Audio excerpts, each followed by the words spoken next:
Thank you very much, Honorable Attorney General, for that concise but fact-laden presentation. I know that there are important questions lingering on the minds of media persons present. So at this juncture, I would invite you to come to the microphone with any questions that you may have in order that the Attorney General answers them to clear all doubts. As is the rubric here, because of time, you are limited to one question each. And please avoid lengthy preambles so we can maximize the time left. Thank you very much. Identify yourself, your media organization, and shoot. Okay, Minister, my name is Abdul Hanan Adam. Please, some of my colleagues, yes, please. You are not the Hanan in question. I'm begging you. Yes, some of my colleagues, especially Marshal Agbagba. I'm pointing fingers at you. Please, please. My name is Abdul Hanan Adam. Yes. All right. Minister, I want to find out the case of the former finance minister is one that has come up, especially this week. And the OSP has also issued a statement to that effect after your deputy granted interviews to that effect. What is the current state of that issue, and when should we expect you to officially put in a formal request for the former finance minister to be extradited to Ghana to face prosecution? And secondly, with the my namesake case, if you say you have formally charged him and some of the properties have been confiscated, what do you intend? Sorry, you've frozen it. Sorry, what do you intend to do with these properties? Do you intend to sell it off or to put it under the care of the state? Thank you. Thank you very much. Are there any questions, please? So all those with questions should move towards the microphone.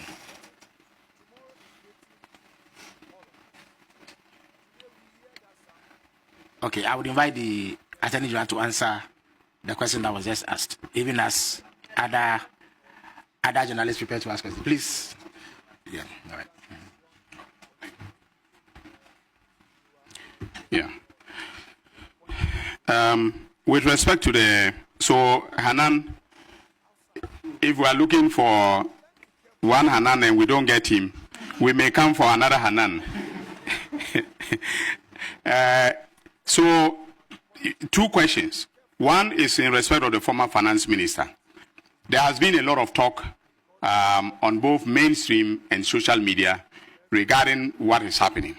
All right. In a nutshell,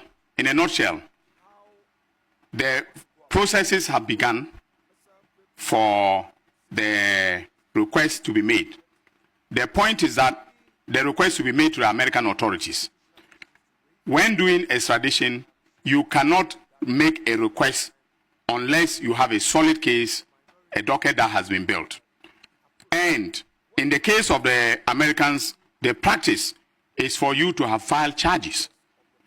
And so, for instance, when Kofi Boateng, when we extradited Kofi Boateng, Kojo Boateng, to the U.S. on the request of the Justice Department of the United States, the Justice Department actually sent me what they call the bail of indictment.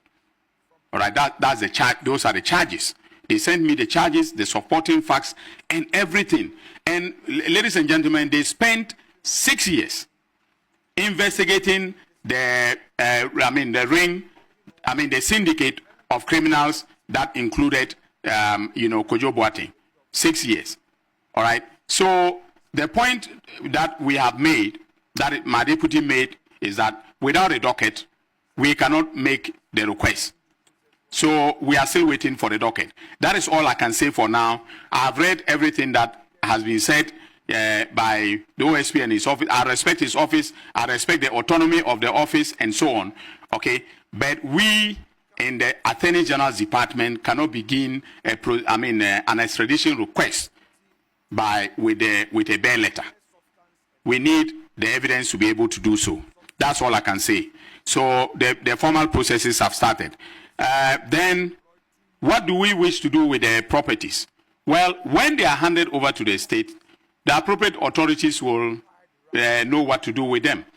Okay, so for instance, in respect of the real estate, it will be the Ministry of Works and Housing that will take proper custody of them, and then be able to determine to what use they will be put by the Republic.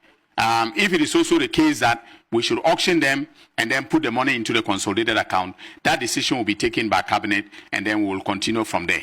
All right, but it's as Mandela said, it's a long road to, a long walk to freedom.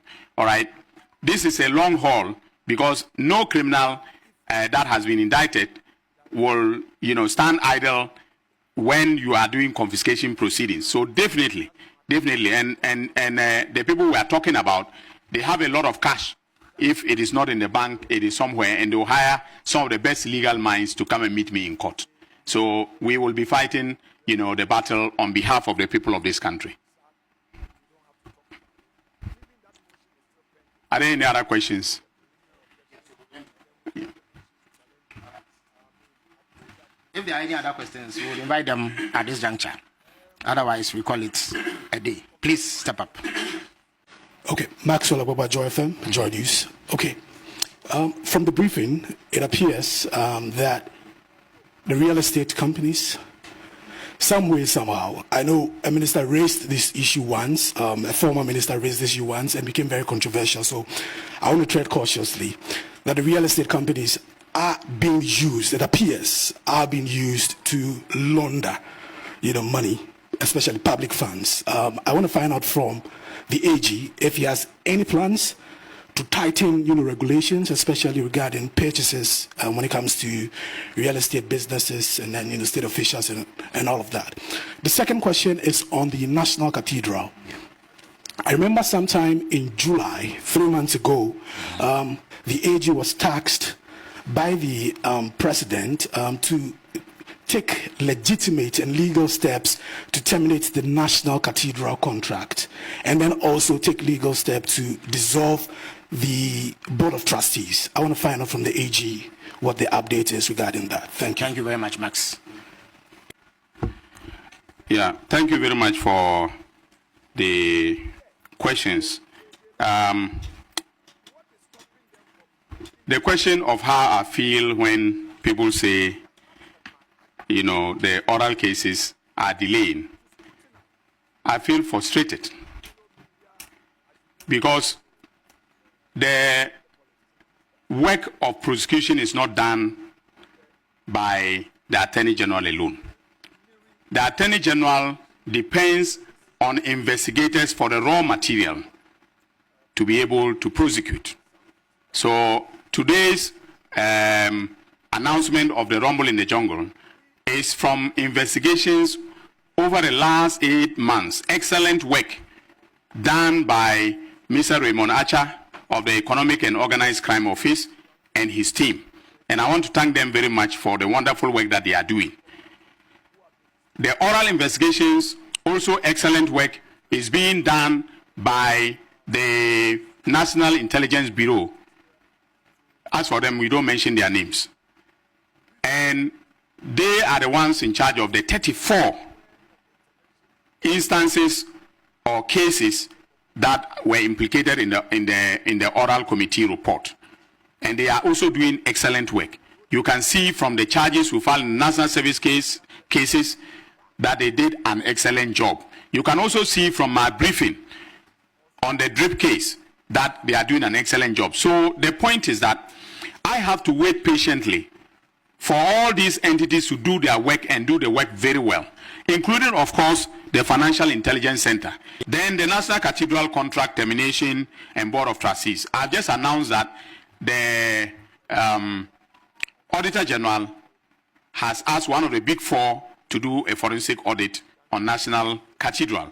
The audit, we gave them 8 weeks. I think we've done about 5 weeks now. So maybe in 3 weeks, and you the journalist, when I say maybe in 3 weeks, next time I'm here, you said Cathedral in 3 weeks you get the reason, you have it, you don't have it. No. They may ask for an extension. Okay? So maybe in 3 weeks we'll get a forensic audit report. It is at that point in time that I will decide, how to terminate.